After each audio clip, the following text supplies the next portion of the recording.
ಕಲಬುರಗಿ ನಗರದಲ್ಲಿ ಇಂದು ರೈತ ಮುಖಂಡರಾದ ದಯಾನಂದ ಪಾಟೀಲ್ ಹಾಗೂ ಅವ್ವಣ್ಣ ಮ್ಯಾಕೇರಿಯವರು ಸುದ್ದಿಗೋಷ್ಠಿಯನ್ನು ನಡೆಸಿ ತೊಗರಿ ಬೆಳೆ ಹೋರಾಟ ನಡೆಸಿ ಪರಿಹಾರ ನೀಡಬೇಕು ಎಂದು ಪ್ರತಿಭಟನೆ ಮಾಡಿ ಸಿಎಂ ಬಳಿ ನಿಯೋಗ ಹೋಗಿ ಬಂದ ನಂತರ ಸರ್ಕಾರ ರೈತನ ಹೋರಾಟಕ್ಕೆ ಪರಿಹಾರ ನೀಡಲು ಮನಸ್ಸು ಮಾಡಿದೆ. ಆದ ಕಾರಣಕ್ಕೆ ಈ ಸರ್ಕಾರಕ್ಕೆ ನಾವು ಧನ್ಯವಾದಗಳನ್ನು ತಿಳಿಸ್ತೇವೆ ಎಂದು ಸುದ್ದಿಗೋಷ್ಠಿಯಲ್ಲಿ ತಿಳಿಸಿದ್ದಾರೆ. ಭವನದಲ್ಲಿ ನಡೆದ ಸುದ್ದಿಗೋಷ್ಠಿ ನಡೆಸಿ ಮಾತನಾಡಿದ ಅವರು, ಪ್ರಿಯಾಂಕ್ ಖರ್ಗೆ ಅವರಿಗೆ ನಾನು ಧನ್ಯವಾದಗಳನ್ನು ತಿಳಿಸುತ್ತೇನೆ.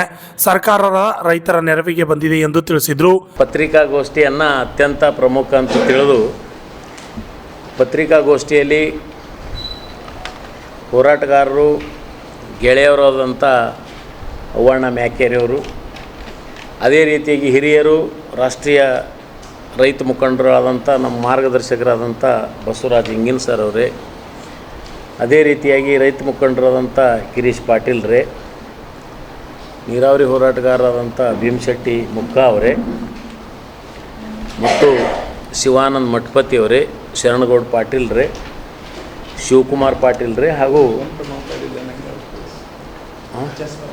ಎಚ್ ಬರಗಾಲಿ ಅವರು ಮತ್ತು ಇಲ್ಲೆಲ್ಲ ನೆರೆದಂಥ ಪತ್ರಿಕಾ ಮಾಧ್ಯಮದವರು. ಇವತ್ತಿನ ದಿವಸ ಈ ಪತ್ರಿಕಾಗೋಷ್ಠಿಯ ಉದ್ದೇಶ ಏನಪ್ಪ ಅಂದರೆ, ನಾವು ಕಲಬುರಗಿ ಜಿಲ್ಲೆಯ ತೊಗರಿ ಪರಿಹಾರ ಹಾಗೂ ಇನ್ಶೂರೆನ್ಸ್ ಬಗ್ಗೆ ಹೋರಾಟ ಮಾಡಿರ್ತಕ್ಕಂಥ ಒಂದು ಫಲದ ಆಧಾರದ ಮೇಲೆ ಸಾಕಷ್ಟು ಪ್ರಯತ್ನಗಳ ನಡುವೆ ನಾವೇನು ಒಂದು ನಿಯೋಗ ಹೋಗಿದ್ದೀವಿ ಬೆಂಗಳೂರಿಗೆ. ರಾಜ್ಯದ ಮುಖ್ಯಮಂತ್ರಿಗಳು, ಉಪಮುಖ್ಯಮಂತ್ರಿಗಳು, ಶರಣಪ್ರಕಾಶ್ ಪಾಟೀಲ್ರು, ದರ್ಶನಪುರ್ ಸರ್ ಆಗಲಿ, ಪ್ರಿಯಾಂಕ ಖರ್ಗೆ ಸಾಬ್ರಗಾಲಿ ಸಾಕಷ್ಟು ಮನವರಿಕೆ ಮಾಡ್ಕೊಂಡಿವಿ. ಅದಾಗೆ ನಮಗೆ ಏನು ತೊಂದರೆ ಆಯ್ತಂದರೆ, ಯಾರೂ ಈ ರೈತನ ಪರವಾಗಿಲ್ಲೇನೋ ಅಂತಕ್ಕಂಥದ್ದು ಪ್ರಶ್ನೆ ಬಂದಿತ್ತು. ನಿರಾಶಾದಾಯಕವಾಗಿ ನಾವು ಮರಳಂಥ ಸ್ಥಿತಿಯಲ್ಲಿ ನಾವು ಕಲಬುರಗಿಗೆ ಬಂದಾಗ ಒಂದು ವಿಷಯ ಏನಾಯ್ತಪ್ಪ ಅಂದರೆ, ನಾವು ಭಯಂಕರ ಚರ್ಚೆದ ಘಾಸರವನ್ನು ಅಲ್ಲಿ ಕಂಡಾಗ ಸರ್ಕಾರ ಒಂದು ಥರ ಈ ರೈತನ ಒಂದು ಹೋರಾಟಕ್ಕೆ ನೆಗ್ಗಿ ನಮಗೆ ಈ ಪರಿಹಾರ ಮತ್ತು ಇನ್ಶೂರೆನ್ಸ್ ಏನು ಮುಟ್ಟುಸ್ಯಾರ, ನಾವು ವಿಶೇಷವಾಗಿ ರಾಜ್ಯದ ಮುಖ್ಯಮಂತ್ರಿಗಳಿಗೆ, ಪ್ರಿಯಾಂಕ ಖರ್ಗೆ ಅವರಿಗೆ, ಶರಣಪ್ರಕಾಶ್ ಪಾಟೀಲ್ರಿಗೆ ಮತ್ತು ಅಲ್ಲಂಪ್ರಭು ಪಾಟೀಲ್ರಾಗಿರ್ಬೋದು ಮತ್ತು ನಮ್ಮದು ತಿಪ್ಪಣ್ಣ ಕಮಕ್ನೂರಾವ್, ಹೀಗೆ ಎಲ್ಲರಿಗೂ ಇವತ್ತಿನ ದಿವಸ ನಾವು ಅತ್ಯಂತ ಪ್ರಮುಖವಾದಂಥ ಅಭಿನಂದನೆ ಹೇಳೋಕ್ಕೆ ಪ್ರಯತ್ನ ಮಾಡ್ತಾಯಿದ್ದೇವೆ. ಹೇಳೋಕ್ಕೆ ಪ್ರಯತ್ನಕ್ಕಿಂತ ಅಭಿನಂದನೆ ನಾವು ಭಾಳ ಖುಷಿಲಿಂದ ಇದೆ. ಯಾಕಂದರೆ ಯಾವಾಗಲೂ ಈ ಥರ ರೈತನ ಬೇಡಿಕೆಗೆ ಸ್ಪಂದಿಸ್ತಕ್ಕಂಥ ಸರ್ಕಾರ ಯಾವುದೂ ಆಗಿರಲಿಲ್ಲ. ಆದರೆ ಈ ಕಾಂಗ್ರೆಸ್ ಸರ್ಕಾರ ಪ್ರಿಯಾಂಕ ಖರ್ಗೆ ಅವ್ರಿಗೆ ವಿಶೇಷವಾಗಿ ನಾವು ಇವತ್ತು ದಿವಸ ಅಭಿನಂದನೆ ಯಾಕೆ ಹೇಳ್ತೇವಪ್ಪ ಅಂದರೆ, ಅವ್ರು ನಮಗೆ ಮೈಗೆ ಹಚ್ಕೊಂಬಂದಂಗೆ ಮಾತಾಡಿದ್ರು ಕೂಡ ಹೊರಗೆ ಬಂದು ನಾವು ಪತ್ರಿಕೆಗೋಷ್ಠಿದಾಗ ಅವ್ರನ್ನ ಸ್ವಲ್ಪ ಕಿಚ್ಚಾಡಿಸಿದ್ದೀವಿ. ಯಾಕೆ ಕಿಚ್ಚಾಡಿಸಿ ಸಿಟ್ಟು ಬಂತು. ನಮ್ಮದು ಪರಿಹಾರ ಸಲ್ಯಕ್ಕೆ ಇವರು ಇದು ಮಾಡಲಿಲ್ಲಲ್ಲ, ಇವರು ಪಗಾರ ಸಲ್ಯಕ್ಕೆ ಇವರು ಹೋರಾಟ ಮಾಡಿಕಿಸಿನ ಎಲ್ಲ ಶಾಸಕರು ಕೂಡ BJP ಇರ್ಬೋದು, ಕಾಂಗ್ರೆಸ್ ದಳ ಎಲ್ಲರೂ ತಾವೇನು ಮಾಡಿದ್ರಿ, ತಮ್ಮ ಪಗಾರ ಸಲ್ಯಕ್ಕೆ ನೀವೇನದು ಹೋರಾಟ ಮಾಡಿದ್ರಿ, ಆದರೆ ಪರಿಹಾರ ಸಲ್ಯಕ್ಕೆ ಇಲ್ವಲ್ಲ ಅಂತ ಸಿಟ್ಟು ಬಂದು ಒಂಥರ ಬೇರೆ ರೀತಿಯಲ್ಲಿ ಚರ್ಚೆ ಆಯಿತು. ಅದಾದ ನಂತರ ಇವತ್ತಿನ ದಿವಸ ಆ ಪರಿಹಾರ ಏನು ಕೊಟ್ಟರೆ ನಮಗೆ ಅತ್ಯಂತ ಖುಷಿಯಾಗ್ಯದ. ಈ ಜಿಲ್ಲೆಯ ರೈತರಿಗೆಲ್ಲ ಒಂದು ದೊಡ್ಡ ಹಬ್ಬದ ವಾತಾವರಣ ಅಂತಕ್ಕಂತ ತಿಳ್ಕೊಂಡು ಇವತ್ತಿನ ದಿವಸ ಎಲ್ಲರಿಗೂ ನಾವೇನದ ಅಭಿನಂದನೆಗಳನ್ನು ಸಲ್ಲಿಸ್ತೀನಿ. ಇದ್ರ ನಂತರ ಮುಖಂಡ ಅವ್ವಣ್ಣ ಮ್ಯಾಕೇರಿಯವರು ಮಾತನಾಡಿ, ನೆಟ್ಟೆ ಹೋದಂತಹ ತೊಗರಿ ಬೆಳೆಗೆ ಪರಿಹಾರಕ್ಕಾಗಿ ನಾವು ಹೋರಾಟ ಮಾಡಿದ್ದು, ಈಗ ಅದಕ್ಕೆ ಪ್ರತಿಫಲ ಎಂಬಂತೆ ಸುಮಾರು 667.73 ಕೋಟಿ ಬಿಡುಗಡೆ ಮಾಡಿದೆ.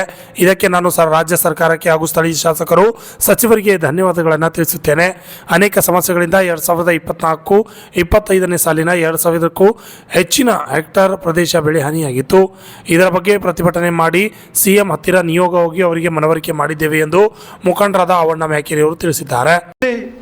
ಸರ್ಕಾರ ನೆರವಿಗೆ ಬಂದು ಸುಮಾರು 733 ಕೋಟಿ ರೂಪಾಯಿ ಕೊಟ್ಟಿತ್ತು. ಆ ಸಂದರ್ಭದಲ್ಲಿ ಆಗಿನ ವಿರೋಧ ಪಕ್ಷದಲ್ಲಿರುವಂಥ ಸನ್ಮಾನ್ಯ ಪ್ರಿಯಾಂಕ್ ಖರ್ಗೆ ಅವರಾಗಿರ್ಬೋದು, ಶರಣಪ್ರಕಾಶ್ ಪಾಟೀಲ್ ಅವರಾಗಿರ್ಬೋದು, ರೈತ ಸಂಘಟನೆ ಎಲ್ಲಗಳ ಹೋರಾಟಗಳ ಪರವಾಗಿ ಅಂದಿನ BJP ಸರ್ಕಾರ ಸುಮಾರು 733 ಕೋಟಿ ರೂಪಾಯಿ ಬಿಡುಗಡೆಗೆ ಘೋಷಣೆ ಮಾಡಿತ್ತು. ತದನಂತರ ಬಂದ ಸರ್ಕಾರ ಅದು ಇಂಪ್ಲಿಮೆಂಟೇಷನ್ ಮಾಡಿತ್ತು. ಆದ್ದರಿಂದ ಅದೇ ಮಾದರಿಯಲ್ಲಿ ಇವತ್ತಿನ ದಿವಸ ರೈತರು ಈ ವರ್ಷ ಸಂಕಷ್ಟದಲ್ಲಿದ್ದಾರೆ. ಸುಮಾರು 4 ಲಕ್ಷ ರೈತರು ಇವತ್ತು ಸರ್ಕಾರದ ವರದಿಯಂತೆ ಕಷ್ಟದಲ್ಲಿದ್ದಾರೆ. ಸರಣಿ ಆತ್ಮಹತ್ಯೆಗಳು ನಡೀಲಿಕ್ಕತ್ತವ.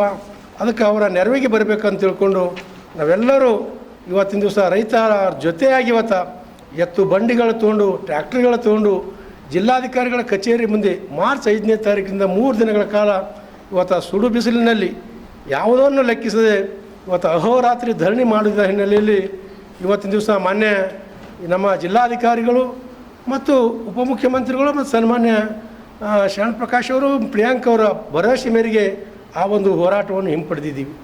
ತದನಂತರ ಆ ಭರವಸೆ ಇನ್ನೂ ಏನು ಆಗುವ ಹಂತದಲ್ಲಿಲ್ಲ ಅನ್ನುವಂಥ ಮನವರಿಕೆ ಮಾಡಿಕೊಟ್ಟಂಥ ನಮ್ಮೆಲ್ಲ ಹಿರಿಯ ನಾಯಕರು ಸೇರಿಕೊಂಡು ನಾವು ಬೆಂಗಳೂರಿಗೆ ನಿಯೋಗವನ್ನು ಹೋಗಿ ಮತ್ತೆ ಅವರಿಗೆ ಮನವರಿಕೆ ಮಾಡಿಕೊಡುವುದರ ಮುಖಾಂತರ ಆ ಒಂದು ಸಂಕಷ್ಟದಲ್ಲಿರುವಂಥ ರೈತರು ಮಾಧ್ಯಮದಲ್ಲಿ ಮತ್ತು ಪತ್ರಿಕೆಗಳಲ್ಲಿ ದೊಡ್ಡ ಪ್ರಮಾಣದಲ್ಲಿ ಸುಮಾರು 1 ತಿಂಗಳಲ್ಲಿ 6-7 ರೈತರು ಆತ್ಮಹತ್ಯೆ ಮಾಡಿಕೊಂಡ್ರಂಥ ದೊಡ್ಡ ಆರ್ಟಿಕಲ್ ತಾವೇನು ಬರೆದಿರಿ, ತಮ್ಮ ಆರ್ಟಿಕಲ್ ಎಲ್ಲವನ್ನು ಇವತ್ತಿನ ದಿವಸ ನಾವು ನಮ್ಮ ಜನಪ್ರತಿನಿಧಿಗಳಿಗೆ ತೋರಿಸುವ ಮುಖಾಂತರ ಅವರ ಕಳ್ಳ ಕರುವಂಥ ರೀತಿಯಲ್ಲಿ ನಾವು ಮನವರಿಕೆ ಮಾಡಿಕೊಟ್ಟಿದ್ದೀವಿ. ಅದಕ್ಕೆ ಸ್ಪಂದಿಸಿದಂಥ ನಮ್ಮೆಲ್ಲ ಜಿಲ್ಲೆಯಲ್ಲಿರುವಂಥ ಎಲ್ಲ ಶಾಸಕರು, ಮಾಜಿ ಶಾಸಕರು ಪಕ್ಷಾತೀತವಾಗಿ ಇವತ್ತಿನ ದಿವಸ ಸದನದಲ್ಲಿ ಸರ್ಕಾರಕ್ಕೆ ಒತ್ತಾಯ ಮಾಡುವ ಮುಖಾಂತರ ಇವತ್ತಿನ ದಿವಸ ಸರ್ಕಾರವನ್ನು ಇಕ್ಕಟ್ಟಿಗೆ ಸಿಲುಕುವ ರೀತಿಯಲ್ಲಿ ಅವರದೇ ಸರ್ಕಾರ ಇದ್ದರೂ ಕೂಡ ರೈತರ ಹಿತದೃಷ್ಟಿಯಿಂದ ಅವರು ತುಂಬ ಪ್ರಯತ್ನ ಮಾಡಿದರು.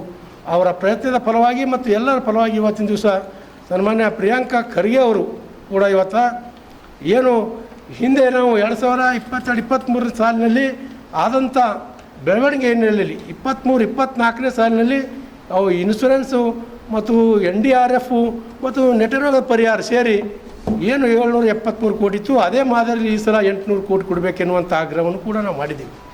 ಈ ಸುದ್ದಿಗೋಷ್ಠಿಯಲ್ಲಿ ಬಸವರಾಜ್ ಇಂಗಿನ್, ಮಹೇಶ್ ಪಾಟೀಲ್, ಮಲ್ಲಣ್ಣ ಕುಲಕರ್ಣಿ, ಶಿವಾನಂದ ಮಠಪತಿ, HS ಬಗ್ಲಿ ಸೇರಿದಂತೆ ಅನೇಕರು ಹಾಜರಿದ್ದರು. ಬ್ಯೂರೋ ರಿಪೋರ್ಟ್ ಅಜಯ್ ತರ್ಜಿಟು, ಕನ್ನಡ ನ್ಯೂಸ್, ಕಲಬುರಗಿ.